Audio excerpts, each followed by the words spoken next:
What's up? Jason here. I'm going to cover in this video how to increase your self-worth immediately. I'm going to draw a little picture for you here. And I'm going to talk at the end of the video what you can do to permanently get out of this trap of feeling bad about yourself and comparing yourself to other people. And so let's start first with the drawing that I'm about to do. Here is where you are. Okay? I know that doesn't look like you, but you get the idea, right? This is some version of you, where you're at. And this is where you want to be, right? And there's this giant gap where you are, like there's a distance between where you are and where you want to be. Now, when you think and expect you should be over here without any effort, you will feel one emotion, shame. You'll feel shame. When you expect to be there quickly without building the bridge to get there, all right? And we're gonna, in this video, I'm gonna build a bridge to get there.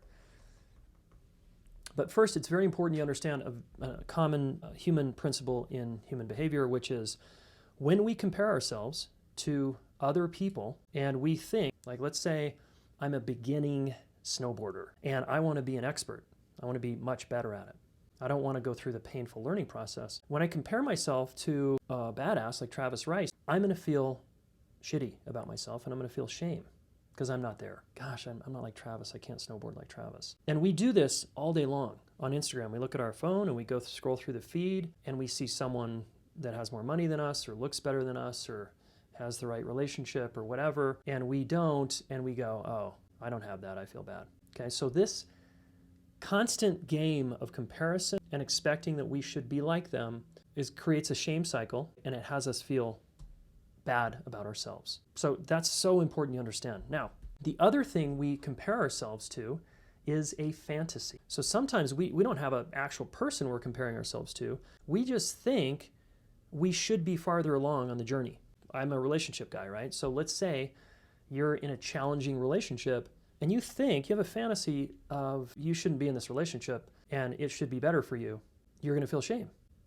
Now, the way to tweak this is really, really important. Why you need to tweak this is because we need to change the game. Instead of a fantasy, which is what we sort of, in our mind, we sort of aim for, we have this fantastical image of who we think we should be based on our own bullshit or our parents' and their messages or our culture or whatever. Instead of the fantasy, we want to get out of fantasies and into reality by setting goals. I know, sounds really simple. You want to set goals. Okay, if I want to be a better snowboarder, I'll probably never be Travis Rice at my age because I don't have the body anymore. I have a lot of injuries. So I can't, Travis Rice he's someone I can aspire to be like, but I need to pick someone, or I need to write out what kind of snowboarder I want to be. So in a relationship, same thing. You want to write out, I want to be a great communicator. I want to be an excellent listener. I want to listen until my partner feels understood. I want to have great sex, but realistic sex, right? Consistently over many years, because it's always good in the beginning and it fades over time. We want to set realistic goals of what kind of relationship we want to be in. A mutual relationship where we both meet each other's needs. That sounds realistic. Okay, that's not a fantasy. So you need to write down realistic objectives. Like, let's say we meet each other's basic needs. Like we both feel emotionally safe in the relationship. We both feel seen. That's a realistic need. We both feel seen and known for who we are. Now we're getting somewhere. And let's say I'm not there. There's a gap between here and there. So what do I need to do? I need to set that as a goal and go, what is my time frame on getting there? And when we're in our victim seat, we don't really want to work for it. We want it to just happen to us magically somehow. We want to be rescued. All of us get like that. But this is about reality and being an adult. Hey, I want to feel emotionally safe in a partnership. I want to feel seen. I want to be in a relationship where when we have conflict, we both repair all the time. We just do it. It's just a practice. We don't argue about it. We just do it. And we get to zero every time. That's a realistic goal, especially if both of you are working for it. Now you set a timeline. Okay, let's say I think I can have that in 1 year, or I can have that in 3 months. And I'm going to do X, Y, and Z to get there. I'm going to take Jayson's relationship mastery class.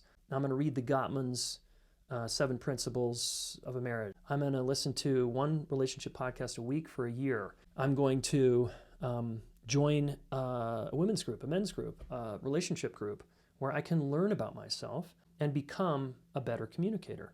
I'm going to apply myself. So if we come back to the snowboarding example, if I want to be like an advanced snowboarder going down double black diamonds, I need to buy a season pass, right? I got to invest. I got to get good gear, and I got to go with friends so I can make it fun. Or if I love being alone, I never go with friends. I always go alone because it's like self-reflection time. I hire an instructor or a coach, and I'm up there every weekend, maybe Saturday and Sunday. The whole season, no matter how bad the weather is, no matter how bad the traffic is, I am there. Why? Because I have a goal. And here's the thing. Once you start to put one foot in front of the other on your journey toward getting what you want, you will increase your self-confidence. You'll increase your self-confidence, and you'll start to feel better about yourself. Fact. You guys you've done something awesome in your life, and you're good at something. So this is the final tip here. Write down right now what you're good at. It could be accounting, it could be coding, it could be design, it could be the violin, it could be the tango. You're good at something. How many years, realistically, did it take to get you good at that thing? It probably took you a substantial amount of time. You need to remember, write down the thing I'm good at, okay? Good at. Write it down.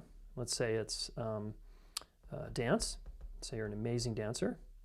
And then how many years did it take for you to get there? And maybe you started at age 10 and you went to 20, and by age 20, you were an amazing hip hop dancer, right? Or a ballet dancer. 10 years for you to get to mastery or competency or excellence in something. And that's a number that gets thrown around a lot, but that's pretty true in my experience. I got very good at psychology and helping people work through relationship challenges, but it took me at least 10 years, all right? I've been doing it about 20 now. How long did it take you to get good at that thing? In summary here, and then I've got one final tip. I'm not going to compare myself to others. I'm going to instead pick a realistic target, either a fantasy meaning and turn it into a goal, or I'm going to pick a realistic person that's not super advanced at a better level than I am, that I want to aspire to. And I'm going to call them like a mentor or an inspirational figure. And then I'm going to set goals. I'm going to remember that, if I want to get good at something, it's going to take me some time. And because when I got good at blank, it took me X amount of years. All of this helps with your self-worth. So one final point here, I'll just draw this little mountain and we'll say this is Everest. I teach this a lot in my classes. One person gets dropped off by a helicopter to the top of Everest, and the other person schleps their way up, carries their own gear, and day after day in the cold, gnarly weather at elevation, climbs Everest. They both get to the summit, who has more self-confidence? Who has more self-confidence? The person that did it step by step. That person has a genuine sense of self-respect, dignity. Hey, I believe in myself. I did this hard thing. I got to the summit. The person that got dropped off just came out of the clouds. They paid a lot of money, had a helicopter drop them off and said, I did Everest. And it's like, no, you didn't. And that person didn't earn genuine self-confidence. They took a shortcut. And trust me, I like shortcuts in life, but have you noticed that there really aren't any? Anytime I try to take a shortcut, it usually costs me more in the long run. Here is to developing your genuine self-worth over time. I know you can do it. You're already an amazing human. You've come this far. Believe in yourself and put one small step in front of the other. And let's say, final point, if you're not great at relationships, for example, because you have a lot of trauma or you're reactive or you just shut down and get quiet, but you want to be, right? Stop comparing yourself to other people who have a different nervous system and a different trauma history than you. It's apples and oranges. It's really different. You have your own unique journey to make around relationships, just like you do with fitness and health, just like you do with money. Whatever the thing you want to focus on is. But I guarantee you, if you make small steps and set realistic goals and get out of comparison and get into realistic goal setting, and remember that you've already done great things, you've already become good at something in your life, you will increase your self-worth guaranteed. Leave a comment in this video, below this video, if this was helpful. Make sure you subscribe to this channel, and I look forward to seeing you in the next video.